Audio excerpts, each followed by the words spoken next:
श्री राम दोस्तों, एक और आज की अच्छी खबर आई है। रक्षा मंत्री राजनाथ सिंह ने किसी कार्यक्रम में कहा है, बताया है कि 5th जनरेशन जो फाइटर प्लेन है वो भारत में ही बनेंगे।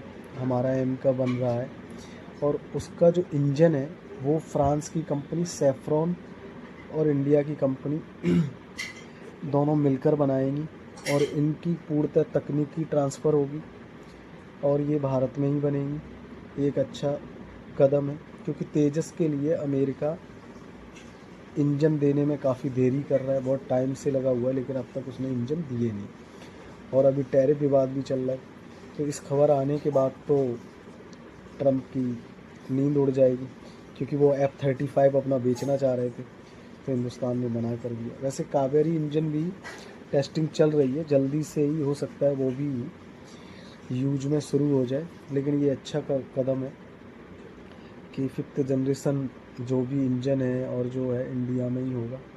देखो मोदी जी जो भी काम करते हैं, ये सरकार जो भी काम कर रही है, क्योंकि इंडिया में बनेगा तो लोगों को नौकरियां भी मिलेंगी, तो इससे दोनों होगा, हिंदुस्तान मजबूत भी होगा और नौकरियां भी मिलेंगी और भविष्य में अगर अच्छा काम हुआ तो एक्सपोर्ट भी कर सकता है आसपास के देशों के लिए।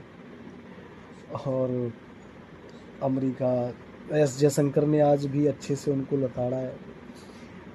चीन से भी अच्छी खबर आई है, चीन ने भी कहा है कि भारत हमारा दुश्मन नहीं है, अमेरिका के साथ हम एक साथ जुट होकर लड़ेंगे। मोदी जी चाइना जा रहे हैं, फिर वहाँ से जापान जाएंगे। अमेरिका को बहुत अच्छे से घेरा जा रहा है और उसे पता चल गया है अगर ये सब चीज़ें हो जाती हैं तो अमेरिका जो समंदर में घूमता रहता है ना जलपोतों को लेके, वो उसका बंद हो जाएगा।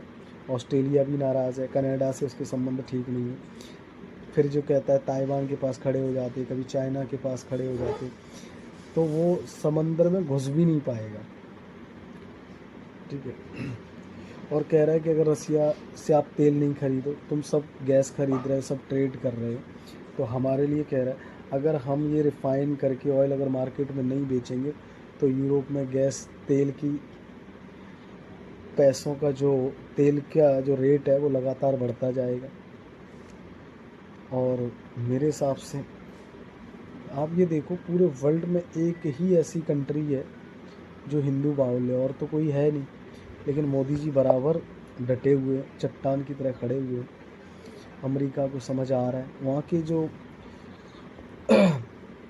कुछ ब्यूरोक्रेट्स हैं या जो राजनीति को समझते हैं, इकोनॉमिस्ट हैं, वो कह रहे हैं कि ट्रम्प ये बहुत गलत कर रहे हैं और ये अमेरिका को बहुत महंगा पड़ने वाला है।